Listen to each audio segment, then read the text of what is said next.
Podástico. Podástico. Hip hip aí, meninos e meninas, começando mais uma edição do Podástico aqui nas redes do Sol. A gente está por aqui hoje em Power Trio com Caio Vitoriano. Diga olá, Caio. Olá, todo mundo. Oba, oba. De volta, né? Depois de um hiato. Duas semaninhas de hiato, 2 semaninhas. 2 semanas de hiato e 2 semanas sem, e 2 semanas ou 3 que eu não gravava, porque eu não podia falar que eu tinha feito uma cirurgia. Ah, é verdade, verdade. E eu estava ausente do Podástico, agora estou de volta. É isso. E aqui na ponta esquerda, Júlio Cortez. E aí, Júlio, tudo bem? Tudo bem, Foca? Caio, galera que escuta o Podástico, bom demais estar de volta. Parece aquelas bandas que reúnem no Coachella, né? E voltam depois de 10 anos, 15 anos parada. Pronto, essa edição tá bem isso. E 1 ano de Podástico, é isso mesmo ou não? É, cara, próxima edição. Próxima edição é 1 ano de Podástico. A gente deve estar gravando ela na semana que vem. Deram, acho que 26, 20, eu não sei qual é esse episódio agora, se é o 25 ou 26. Mas, pô, foi legal, né, cara? Um bom número de episódios. Mas é isso, a gente vai fazer essa retrospectiva e vai pensar num assunto específico. Eu já tenho ele em vista, na verdade, que foi aquela discussão de hoje lá no nosso grupo do tio do Zap, falando sobre os discos que estão completando 30 anos, né? Então, possivelmente, esse vai ser o assunto do nosso Podástico especial de 1 ano. E o nosso do pior para o melhor disco do Caetano Veloso continua sendo velado, né? Continua sendo burilado, continua sendo balançado para ver se sai um dia. Estão todos inseguros em fazer, mas teremos que enfrentar esse monstro em algum momento. Não é isso, Caião? A lenda do Caetano, mas vai sair. Cara, já adiantando aqui pro pessoal, né, dos nossos ouvintes, é uma discografia extensa e muitas músicas, muita coisa para a gente, eu acho que o maior medo é ser injusto.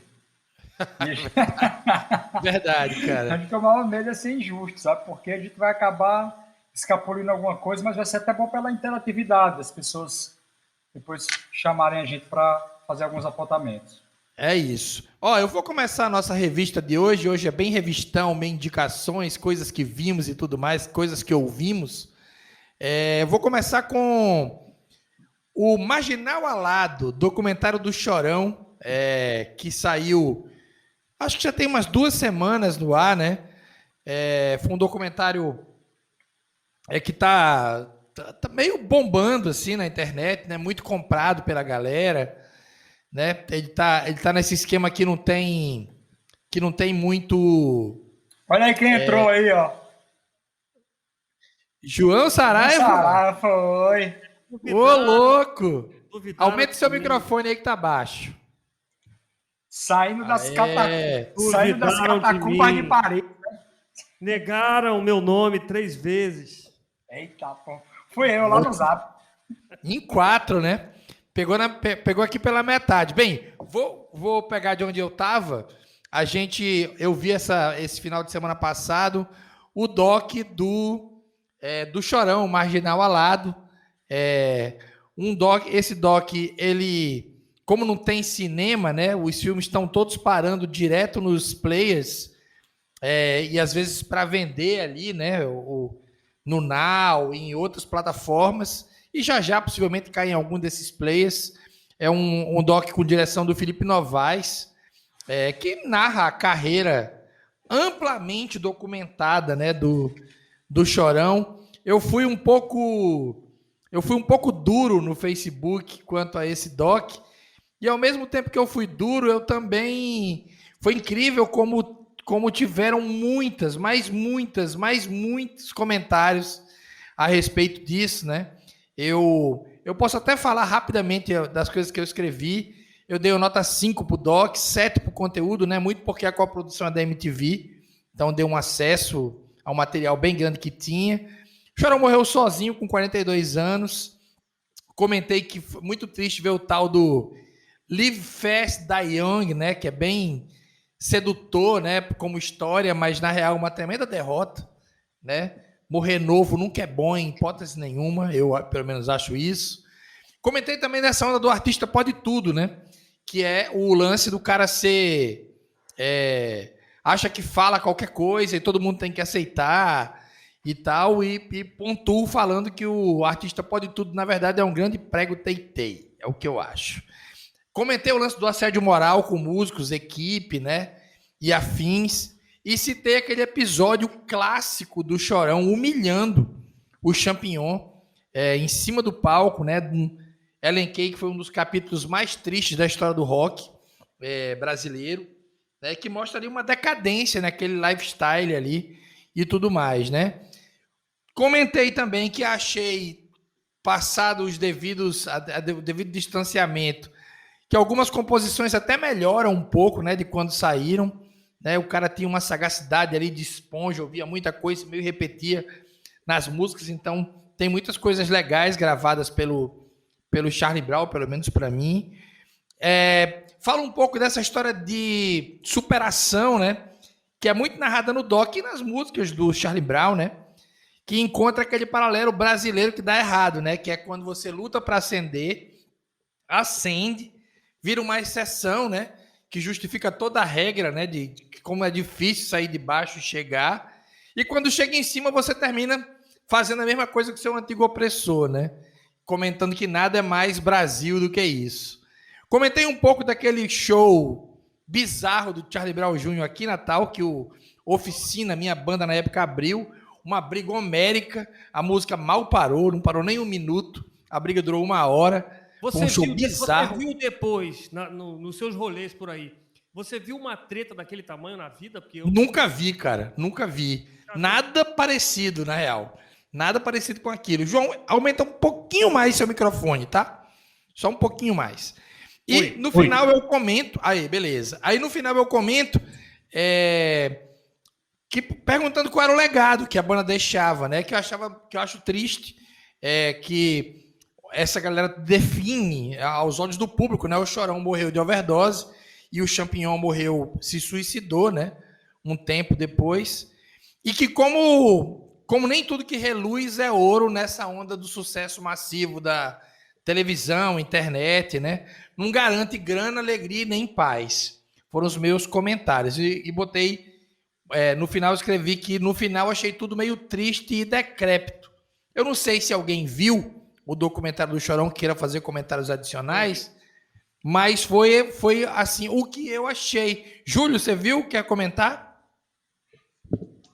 Cara, eu vi, acho que é aquela coisa, nunca foi uma banda que eu parei para escutar, porque naquela época a gente já escutava outras coisas, então não tive aquela afinidade de sair escutando os discos e tal. Mas era massivo, né? Do segundo disco, principalmente para frente, é massivo, a MTV, todos os programas, a rotação maciça, os caras tocavam muito, a agenda dos caras era muito corrida.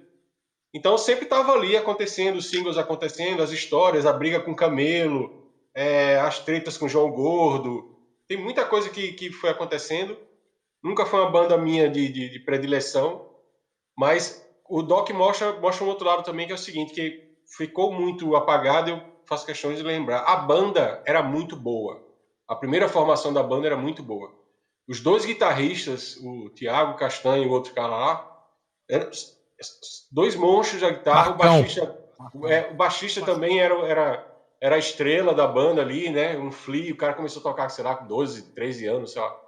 O Pelado, que era o batera também. Assim, a banda era muito boa, e ser uma banda boa, aquele discurso ia ficar vazio, né? A gente sabe como é que funciona quando só tem um camisa 9 ali. Se não tiver a banda segurando a onda, não vinga. Eu achei Deixa eu fazer legal. Um comentário em cima disso, rapidinho. Muita gente questionou que não tem muito começo. Já pega os caras gravando e ele falando. Porque me parece que a banda foi meio montada ao estar, assim. Não foi uma banda que se juntou e foi crescendo. Foi os caras que foram convidados pontualmente para fazer a parada, entendeu?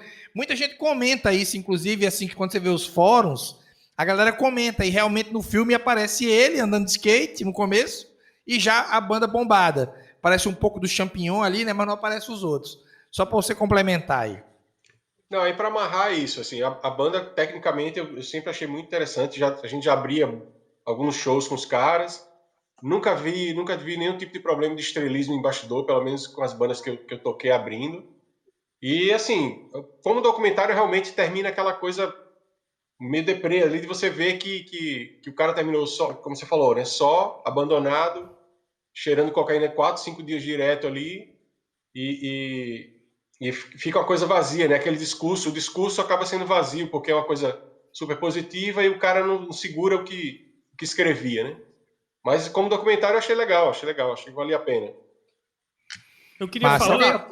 Eu queria fazer um comentário. Quer fazer, João? Pode falar. Quero.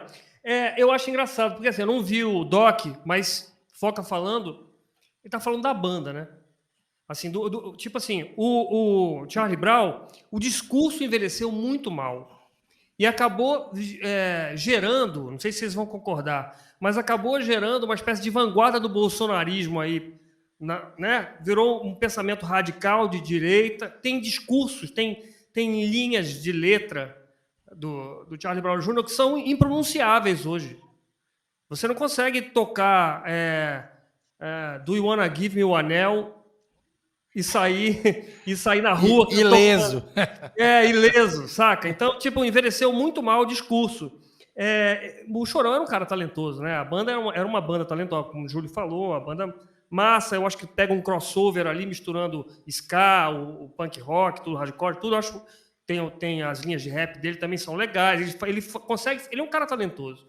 Mas inserido num discurso, nesse lance do cara malvado que vai dar um murro no camelo, esse negócio tudo envelheceu mal pra caramba. E é diferente, por exemplo, se você escutar o Raimundos e escutar o Charlie Brown Jr., também envelheceu mal. Mas tem uma coisa no Raimundo, não estou falando bem não, envelheceu mal também, mas tem uma coisa no Raimundos que se salva, eu não sei se é uma espécie de... quase uma espécie de inocência ali naquele humor bocó. Eu acho que o Raimundos era mais genuíno. Pronto. Né? É como se você passasse um pouco de pano pro Genival Lacerda, por exemplo. Algumas coisas completamente genuínas, assim, né? De olho na boutique dela, aí vai. O Charlie Brown Jr. não era tão genuíno assim, então você meio não consegue achar um...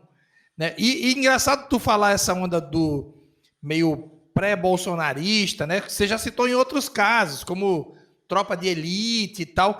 Como tem tudo a ver, né? Tem. Principalmente aquela briga aqui em Natal, né? Aquele momento que houve em outras cidades, não foi só aqui. Houveram outras. Os shows eram tretados em várias cidades, sempre pelo mesmo motivo. Briga que ano foi aquilo? Alguém lembra? Alguém lembra que ano? Não lembro, cara. Talvez 2003, alguma coisa assim. Dizer, início dos anos 2000. Mas eu queria fazer uma observação em relação ao documentário, porque, na verdade, o documentário, eu não vi, mas o documentário se chama Chorão... Como é? Marginal Alado. Chorão Marginal Alado. Então, eu não vi, né? Então, pelo título, eu acho que foca na vida do Chorão. A perspectiva de Chorão em cima do Charlie Brown Jr. Charlie Brown Jr. faz parte da vida do Chorão. Então, Chorão, na verdade, o doc é sobre ele, né, Caio? Só pontuando, né? Então o doc é sobre o Chorão.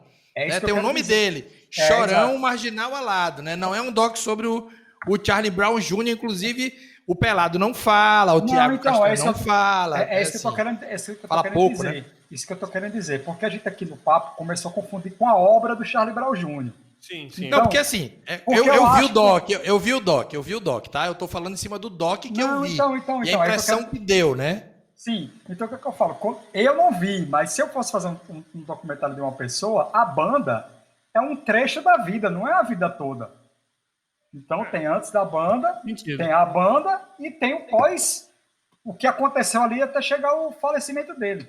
Então, já do ponto de vista aí da narrativa do documentário, já tem um furo, né? Que a gente, né? Que obviamente que o Charlie Brown Jr. é a parte que a gente se interessa mais, que é saber das coisas e tal. Mas quando a gente fala, sei lá, Chorão, mas não Alado, a gente subentende que a banda é um trecho da vida. O recorte já está no título, tá ligado? Na real, Caio, assim, o doc é sobre ele. Acho assim, quando você vê, você vai ver que o seu comentário é incompleto. O doc é sobre ele. O doc fala muito de skate, fala muito sobre essa vida dele do skate. Só que, assim, a vida dele de começo foi o Charlie Brown e ele morreu dentro da banda. Não é isso que eu estou dizendo. Ele durou ali 16, 17 anos dentro da banda. Então, a narração do Doc é sobre ele jovem e o processo que ele teve com a banda, entendeu? Certo. E tem muita história paralela, né, sobre isso. Como o Júlio narrou, essa briga do João, essa briga com o Camelo, isso é muito explorado. Os desentendimentos dele com o resto, deixando muito claro que a banda era ele, né? Ele deixa claro o tempo inteiro que o Charlie Brown Jr. é o codinome que ele inventou para ele, que os outros caras eram contratados e, né? Não, então, porque a gente fala isso, como a gente estava comentando aqui, que o Chorão, como um cara muito prolífico, ele tinha filmes, roteiros assinados para televisão e para cinema. Aparece também, tá lá também. Tem muita coisa, né? Então, eu acho, assim, o Charlie Brown Jr., eu me lembro que eu escutei muito o primeiro disco. O primeiro disco eu escutei bem. Tava ali já no final da universidade, já tava para sair da universidade. Sou shake. Exatamente. O meu preferido é o segundo. Pois é, aí veio o segundo, que foi um sucesso arrebatador, né? Que Zóio de Lula de e Lula, tal. né? Exato, foi muito sucesso. E os outros tiveram aquela coisa que já foi pegando um outro tipo de público. E a gente também foi envelhecendo, foi se interessando por outras coisas e vai se descontinuando com a carreira do artista. É isso. Mas, Júlio, fazer só um comentário rápido aqui também sobre esse começo de carreira do Charlie Brown, porque eles tentaram voltar à centelha que era os lançamentos nos anos 80.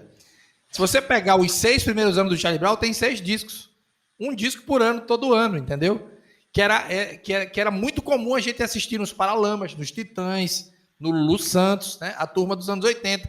Eles mesmo tentaram reproduzir aquilo, né? Para ficar o tempo inteiro na rádio, o tempo inteiro na TV e não perder o fio da meada, né? É um comentário interessante, porque não foi todo mundo que conseguiu fazer isso, né? É assim mesmo, para quem não conhece o Charlie Brown Jr., a banda, assim, o segundo disco do Charlie Brown Jr., aquele clássico do Zóio de Lula e tal, tem mais de 20 músicas, né? Se você for ver ali, é um disco gigante. Entendeu? Eles poderiam ter feito 2. Não, e outra coisa, quando você está escutando a música, você está escutando o Zóio de Lula. Aí é uma música, isole a música do contexto, do discurso, do final, do murro no camelo, isole só a música. Quando você está escutando aquilo, é legal. Então, tem bons momentos, Charlie Brown Jr., tem bons momentos, né? Mas é foda, você vai ser... É sempre o seu legado, né? É a obra que você deixou. Quando você junta tudo, ou vai tudo pro saco ou não, né? Ou vai um pedaço, enfim. E a banda se queima junto, né? Vocês viram o doc do Paralamas? Calma. Vai chegar. Paramos já. os Chegou quatro- ansioso. Os 4 Paralamas, né? Os 4 Paralamas. Chegou ansioso. Júlio, faz seu comentário aí que eu sei que você quer falar. Não, é sobre o Charlie Brown ainda. Essa coisa do Charlie Brown Jr. Só para amarrar. Essa coisa, ele foi muito inteligente. A palavra não sei se inteligente, mas enfim, ele percebeu muito bem o Chorão, o momento da MTV, da exposição da MTV. E era o seguinte, era fazer um disco atrás do outro, com 2, 3 singles ali, muita música para compor material, mas não necessariamente. Então, assim, ele ficou, 4, 5 anos, constantemente lançando singles a cada verão, a cada lançamento. Então, a banda passou ali aqueles 4, 5, 6 primeiros anos, numa rotação que nem o Raimundos conseguiu durar tanto nos melhores momentos ali. Então, eles pegaram uma curva e uma faixa etária que está com eles em termos de consumo até hoje. Por isso que o filme vai dar o que falar ainda, o doc vai dar o que falar ainda. Real. Vou aproveitar que João ansiosamente já chamou ali os 4 Paralamas, até para a gente fazer um paralelo Paralamas, né? Pois é. Né, bem Humberto Gessinger essa frase, mas é isso. De vez em quando a gente precisa apelar. Os 4 Paralamas, esse doc que chegou semana passada na Netflix, né? Eu também escrevi sobre esse doc. Deu nota 2? Não, eu achei maravilhoso. Ele não, só para pontuar, não é exatamente um doc. Os 4 Paralamas, ele na verdade é um compilado de imagens incríveis e raras. Eu esqueci agora o nome do diretor, o nome que É quase como se ele chamasse os 5 Paralamas, que é um cara que acompanhou eles a vida inteira. Alguém pode dar um search aí. Roberto Berliner. Roberto Berliner. Que acompanhou eles desde o começo, desde 83, filmando eles, e até agora. Então é meio uma compilação, e ele aproveitou e juntou a banda um pouco antes da pandemia, numa sala para gravar os 4, né? E a gente chama de 4 porque o Zé Fontes, que é o empresário do Paralamas, tá com eles desde 83. Desde da primeira apresentação dos Paralamas, ele já colou e virou um dos caras. É uma das relações mais bonitas que a gente tem no Brasil sobre empresário e banda, né? Ele se emociona em vários momentos, muito mais que os caras, assim. Muito mais que os caras, impressionante isso. Porque ele tá no papel de artista, né, dentro no doc, né? Ele é considerado um cara tão importante para a banda como os baixos do Bi Ribeiro, ou as letras do Ebert, ou as levadas do João Baroni, assim. Então, ficou muito legal de ver essa construção. E o doc, o filme, né? Não vou nem chamar de doc, mas o filme, ele tem essa pegada de dar lugar para essas imagens históricas de uma banda absolutamente histórica. O cara teve um comentário no meu comentário do Facebook, tinha ali, sei lá, 60, 70 comentários, e teve um cara que falou assim, cara, os Paralamas foram responsáveis por levar o rock, por trazer a Sul-América ao rock brasileiro. Aí eu quase falo assim, cara, se você tirar o rock também, eles foram responsáveis por divulgar a Sul-América dentro do Brasil e também no caminho contrário, né? Só que, assim, a música brasileira é muito forte na Sul-América, mas os sul-americanos são muito mal recebidos no Brasil. Né? Só para dar um toque, o doc eu não vi, mas tinha separado, ia ver hoje, se não tivesse a nossa gravação aqui, mas ontem eu tentei ver pelo canal Curta. Que um doc do canal Curta, né? O canal Curta, Aí o canal Curta tem que ter uma assinatura específica que eu não tenho. E aí, porque na verdade eu estou na casa dos meus pais esses 2 dias. E aí a gente... Mas eles colocaram aqui no Instagram, queria dar esse toque para quem for escutar o Podástico essa semana, como é que se diz? O roteiro da semana, né? Hoje vai passar, hoje no dia da nossa gravação passou já de tarde, na quarta vai ser às 10h15 da manhã, no sábado às 15h20 e no domingo às 22h15 no canal Curto. E para quem tem Netflix, está na Netflix, né? Tá na Netflix, isso. 1h30, né? Ele tá dizendo aqui, 1h30 de doc, bastante gente pra você ver. Cara, é engraçado que o Foca falou aí que não é um doc, que é um filme. E isso é muito presente. No começo do filme você já percebe que é engraçado. O filme, ele é tão despretensioso quanto a banda. Você percebe que, primeiro, as relações entre os 4, né, os 4 Paralamas ali, são relações extremamente despretensiosas. Os caras aparecem sem camisa, os caras aparecem conversando besteira, os caras você percebe que não tem nada esquematizado para virar um discurso. Aquilo ali é meio que um recorte mesmo do que foi. Não está na ordem cronológica, o negócio... Assim, eles têm uma ordem cronológica mínima, né, que é a apresentação das músicas e tal, mas mesmo os eventos dentro do disco não estão na ordem cronológica. E tem uns recursos audiovisuais que são muito doidos, porque aparecem umas imagens terríveis. Terríveis. Assim, do cara filmando. Hoje é diferente. O Zé Mané pega um celular e sabe filmar legal, mantém a câmera, faz uma pan, vira, né? Porque a gente está usando isso o tempo todo. Mas naquela época, 83, 82, não era assim. Então é tudo tremido, cara, cheio de tilt, negócio... Câmera jovem. Filme errado. Tem um negócio rebobinado, assim, de fita, saca? Então, é engraçado. No começo do filme, tem um alerta.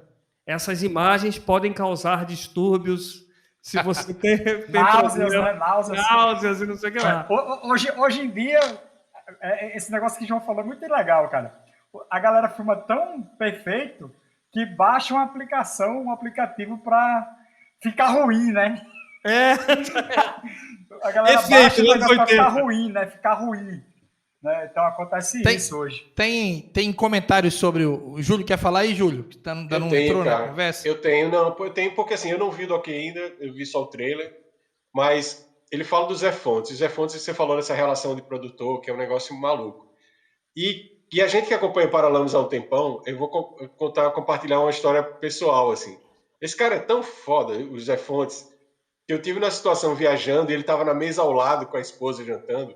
E eu fiquei com a mesma sensação de quando você está perto de um artista ou de um músico, que você tem uma reverência. O cara estava do lado e eu fiquei, porra, eu queria falar com esse cara alguma coisa, mas travei e não falei.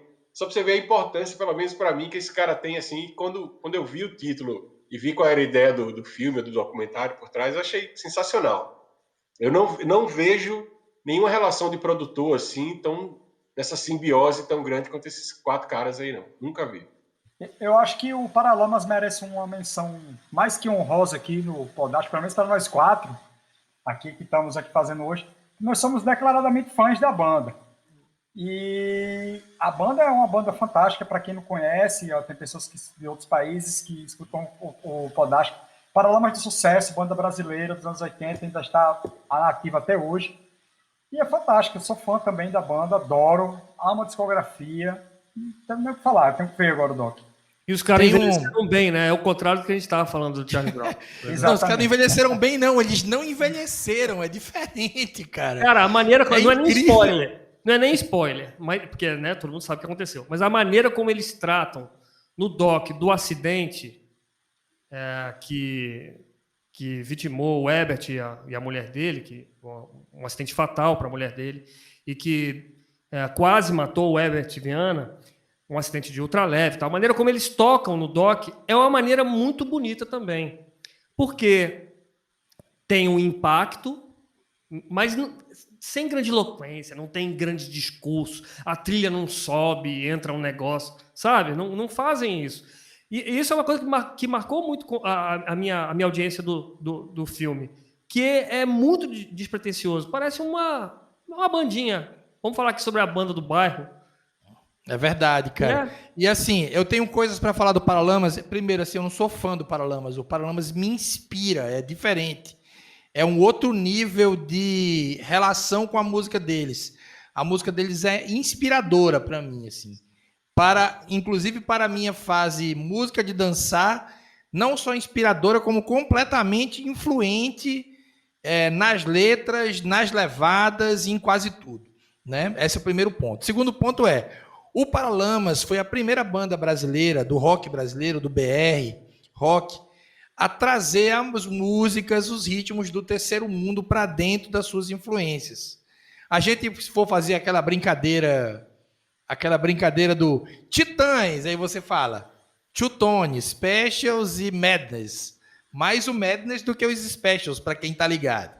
Aí se for fazer Ira, aí meio The Who, um pouco de The Who, né? Aí Paralamas, Police, Legião Urbana, Smiths, né? E um pouco The Cure até, um pouquinho ali, né? Mas assim, o Paralamas se livrou muito rápido disso. Foi a banda que entendeu essa comparação, né? Que para o mercado era boa, não era ruim, né? Porque ajudava a vender disco.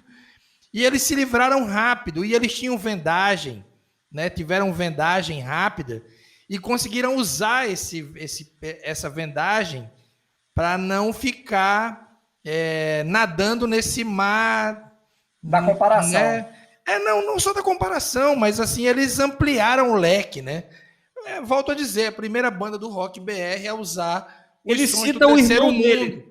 Eu não sei se tu lembra, Foca, ele cita o irmão dele, o Hermano Viana, fala de música africana. Isso aqui tinha umas coisas que o meu irmão estava ouvindo, aí eu trouxe para a banda, e aí, de repente, a gente estava viajando o Brasil inteiro e foi para os lugares mais distantes, assim, para conhecer o Brasil real. Ele não fala com essas palavras, mas ele fala isso, né? O Herbert fala isso. Brasil profundo, né? Eles usam muito, Brasil profundo. Introduzindo esses elementos aí que são comuns do Brasil e da África, por exemplo, enfim. É isso, América Latina e África, e ritmos caribenhos. Só sertão, né? Muita Júlio, você mostrou aqui no vídeo Selvagem, né? Comenta, irmão. Não, porque é justamente isso, a contramão do momento ali, né? Tava todo mundo meio que replicando o que vinha de fora, e os caras metem aquela guitarra de Alagados ali, e você não podia nem torcer o nariz, porque era contagiante, pô. A música é incrível. E numa época que estava todo mundo só refletindo o que vem de fora. Então já mostra para os caras dizendo assim, olha, a gente vai fazer, vai por aqui, e fique quem ficar. Tanto é que eles têm uma mudança gigantesca lá na frente, depois do Bora Bora, do Big Bang, eles mudam um pouco. Os Grãos já é outro disco, Severino, já, que é um dos preferidos de Caio, já é outro disco. Então é uma banda que a gente só presta reverência, né? Tem outro. Cara, aquele sanduíche ali que é Severino, Rei Naná e Nove Luas. É muito foda, cara. Que é os Paralamas modernos, né? Eles mais modernos, assim, muito preocupados com a estética do visual, com os clipes belíssimos, né? A produção esmerada, gravando fora do país. Então, é uma banda gigante, galera, do Brasil, né? Acho que é a única enorme. banda do B-Rock que tem uma boa cozinha. Concordam? Ou Sim, claro. vamos botar Uma aí, boa Legião cozinha, Urbana. você tá sendo Tá gente sendo boa. Não, porque vamos botar Legião Urbana. Os Não caras dá. têm uma boa cozinha, não. Os caras têm a melhor cozinha, uma das melhores cozinhas da música do mundo.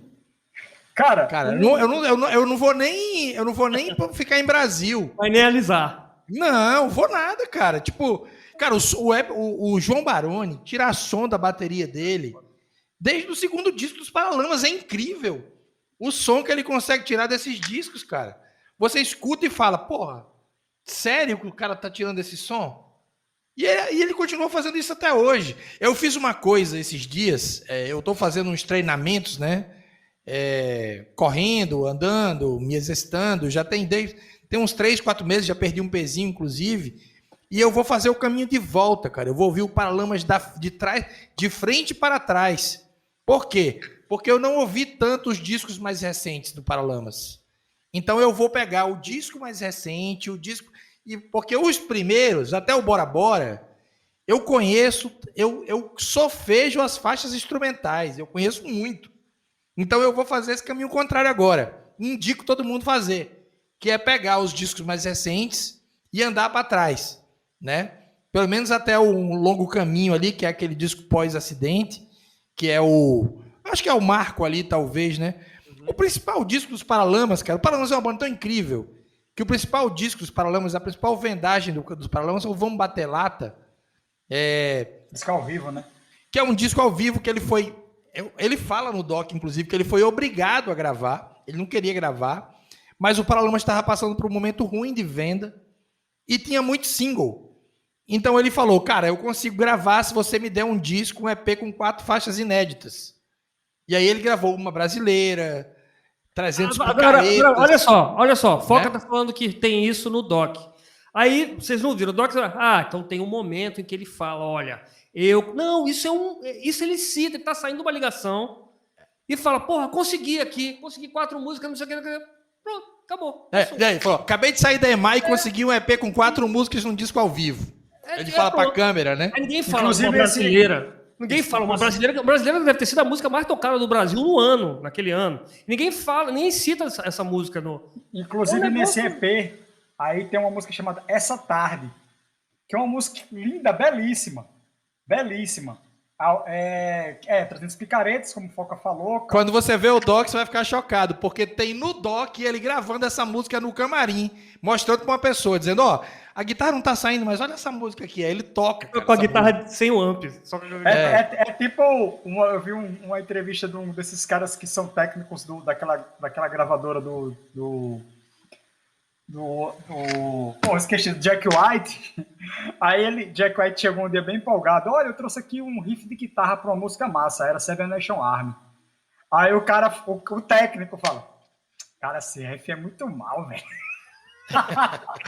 Esse riff é uma merda. Aí o cara cantado em todos os estádios de futebol, né, velho? A música mais tocada do mundo. Mas deixa eu amarrar uma coisa aqui, que é assim, como aqui tem 3 baixistas na conversa hoje, e um profundo fã de baixos, que eu sei que Caio bicho, um cara que ninguém fala muito, mas que sem ele, aquele molho do Paralamas ali, talvez não chegasse com a malícia que chega, que é o Bi Ribeiro, cara. Né? Não é virtuose, é feeling e é estudo, e é pesquisa. Ele simplesmente aceitou ficar atrás um pouco, né, para fazer parte do todo. E aí você mostra que é aquela coisa de banda de irmão mesmo. O cara disse, bicho, o Herbert é o talento da banda.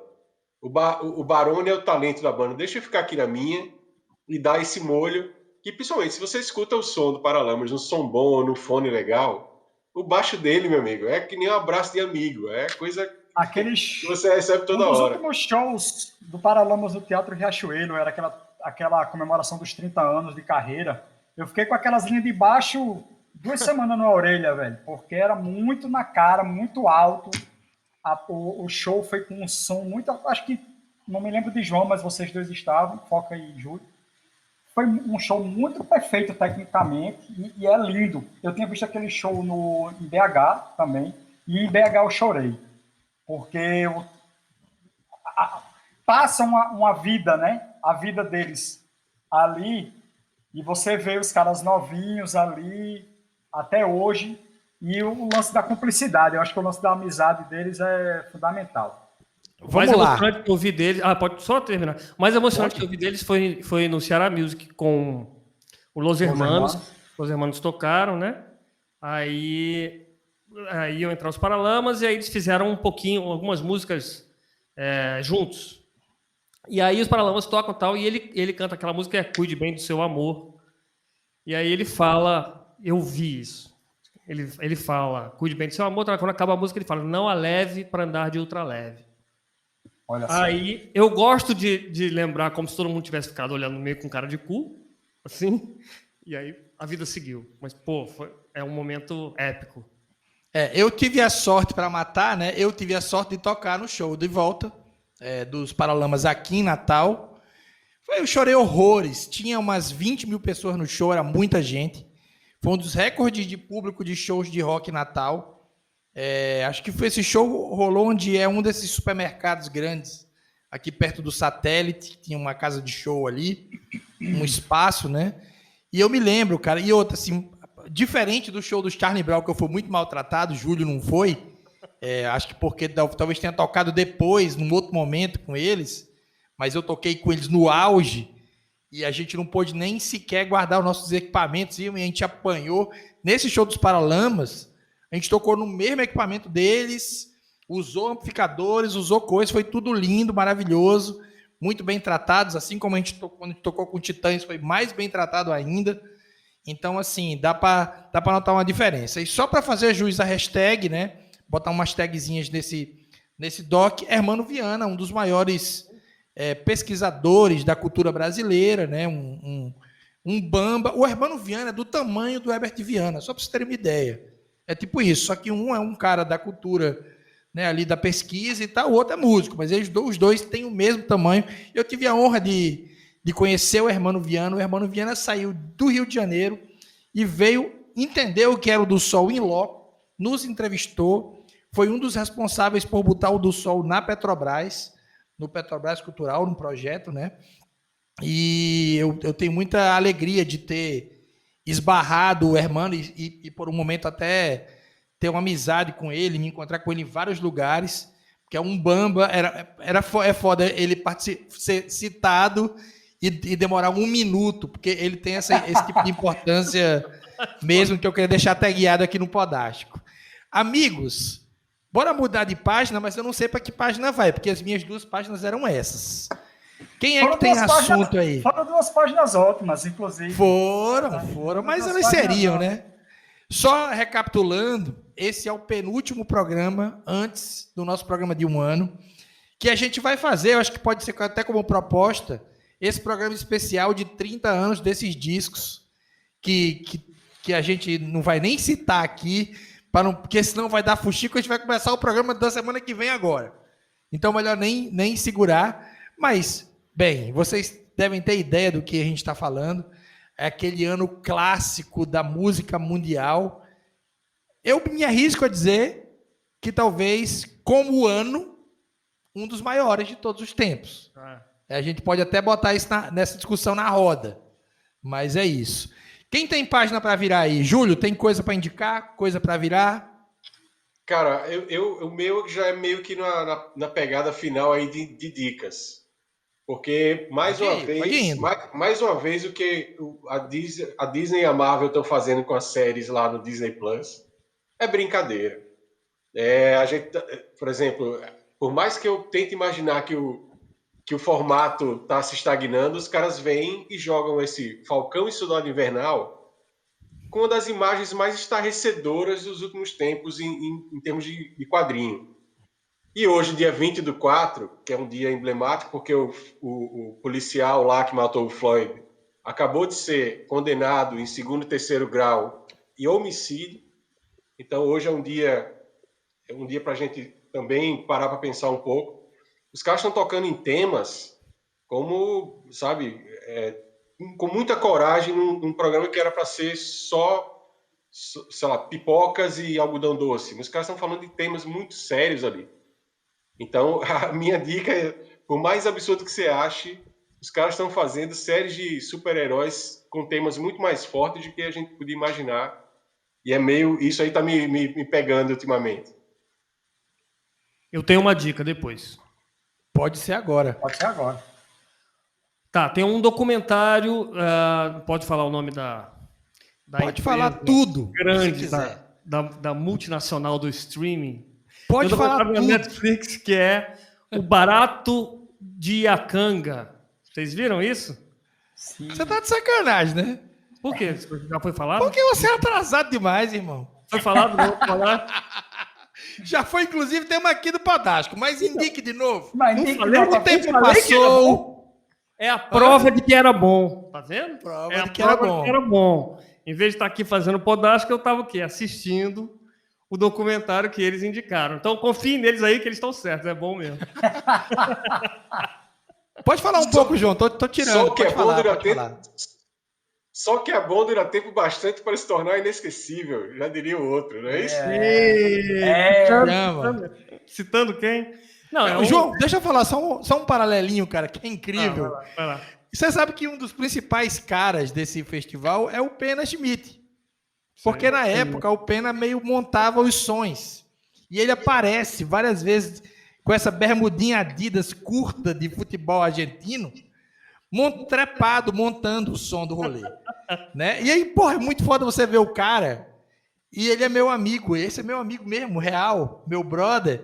E eu falo, e ali aquele negócio? E ele me contava umas histórias cabrosas do vídeo, né? Sobre o festival e sobre outras coisas. Então, para mim, cara, foi vezes 5, assim, esse doc, né? E ele é lindo, né? Tem imagens de arquivo maravilhosas, né? Frases, passagens maravilhosas. Eu posso até citar uma que está lá, que é o show do João Gilberto, né? Se você quiser comentar. Não, eu não conhecia o festival. Não sabia que tinha acontecido o Woodstock Brasileira em 81, 2, 3, 4 tal. Eu não sabia que João Gilberto tinha topado. Então, para mim, eu fui assistindo falando, tá porra, caralho, eita. Então, eu recomendo, quem gosta de música, é fã de música, é uma movimentação que posicionou, quer dizer, que não posicionou, eu ia falar assim, posicionou o Brasil no cenário, nada disso, mas que conseguiu trazer para o Brasil o mesmo clima dos festivais de Woodstock, por exemplo, muito antes do Rock in Rio, não porque o Rock in Rio tenha trazido esse clima, mas porque a gente sempre evoca o Rock in Rio como o primeiro grande festival que conseguiu juntar bandas de diversos estilos, enfim. E a gente tem ali uma coisa assim que acontece sem fins lucrativos, uma coisa bem amadora, é bonito pra caramba de ver. É um doc divertido, assim, bem feito, assim, que tem um contraditório, que não é só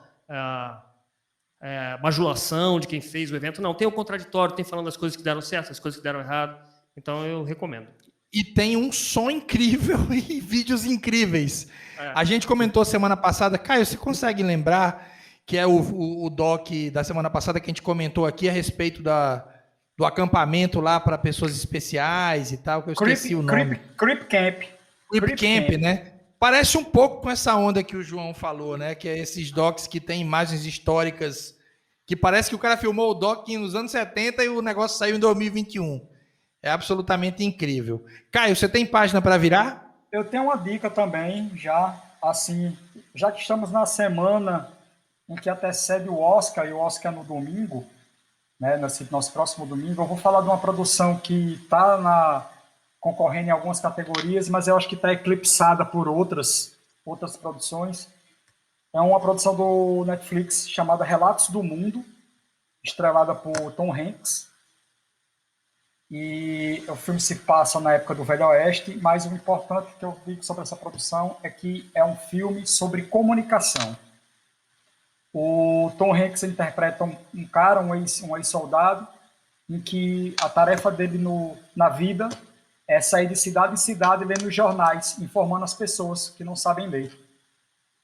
Então já tem uma poesia no labor dele, né? E para a gente que eu, João, Foca, Júlio, todos que sempre estivemos no meio da comunicação, é bonito de se ver o filme, sabe? E tem uma relação, aí tem aquele meio que a Jornada do Herói, que é um filme meio que road, assim, é tipo, ele sempre viajando, e uma amizade que ele faz com uma garota indígena. Eu vou te falar, viu? Uma dica que tem eclipsado e labor na mesma frase, não é brincadeira, viu? Ô, louco, se eu fosse você, eu via. Pois vejam, eu não ia nem ver, mas agora... Relatos do Mundo, Tom Hanks, vale a pena também. E, para fechar, também outro filme da Netflix, um curta, esse tem 20 minutos, se chama Dois Estranhos, e tem a ver com o que o Júlio estava falando, sobre a questão do George Floyd e tal. E é um filme, um curta-metragem da produção da Netflix, que está concorrendo aí ao Oscar também, que fala sobre essa questão do preconceito racial e da violência contra os negros, os pretos. Eu vou dar uma lambida de cria aqui. A gente está dentro do podcast do Sol, né? A gente lançou hoje, nesse dia 20, né? Que para quem está ouvindo ele amanhã, na quarta-feira, essa semana, a gente lançou uma banda de Mossoró, chamada Potato Head. Eles têm 3 músicas só, estão gravando um pouco mais agora. É uma menina chamada Bruna e um cara chamado Nixon. Os dois são amigos. E olha, esses moleques estão fazendo uma coisa assim, estão gravando. Eu não consegui, eu cliquei umas 5 vezes na música quando eu recebi para dizer, caralho, sério? Gravaram aonde? Na Inglaterra ou em Mossoró, em casa? Porque assim, muito foda, composições incríveis, as guitarras, os baixos, os violões, muito fodas, certeiros. Não estou exagerando. Tinha um tempinho que eu não ouvi uma banda nacional de rock que eu ficasse empolgado em ouvir, e não é um som varado, rock varado e tal, é uma outra onda, nem sei dizer ao certo o que é. As músicas, as outras 2, essas 3 músicas estão no Spotify, então dê uma chegada lá. A gente vai lançar o EP deles em muito breve, eu acho que eles estão finalizando algumas coisas, acho que mais 1 mês ou 2 deve sair esse EP.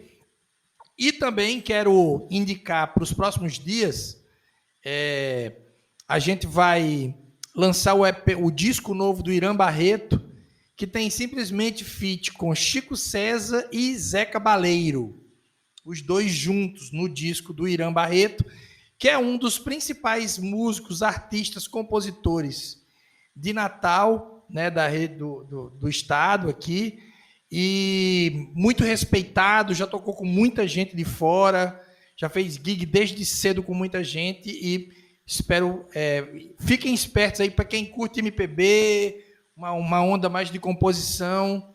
Discão está vindo por aí do Irã Barreto, dentro dessa programação do Sol 20 anos, que a gente está lançando aí praticamente todas as semanas, muito material. Então, vou lamber a própria cria na minha indicação de hoje. Alguém mais para fechar essa porteira? Todo mundo disse não.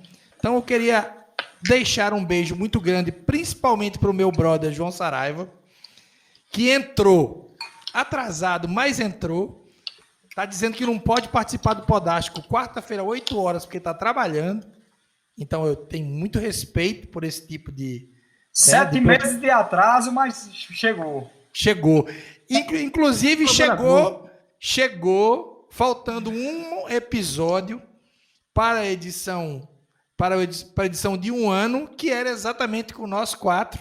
Exatamente. Né? Queria saber se a minha ausência ia ser sentida. Sempre foi. Cara, você, eu não sei se você ouve o Podástico quando você não tá, mas você é sempre citado. Você é sempre Sei, citado. a Thalija principalmente. Exatamente. E é isso, amigos. A gente fica por aqui essa semana na revista. Acho que o título pode ser Charlie Brown versus Paralamas, né? Quem é melhor? Já para fazer um clickbait logo no, né? No título. Mas é isso. A gente vai ficando por aqui. Um grande abraço a todo mundo. Até semana que vem. Valeu. Fui. Podástico. Podástico.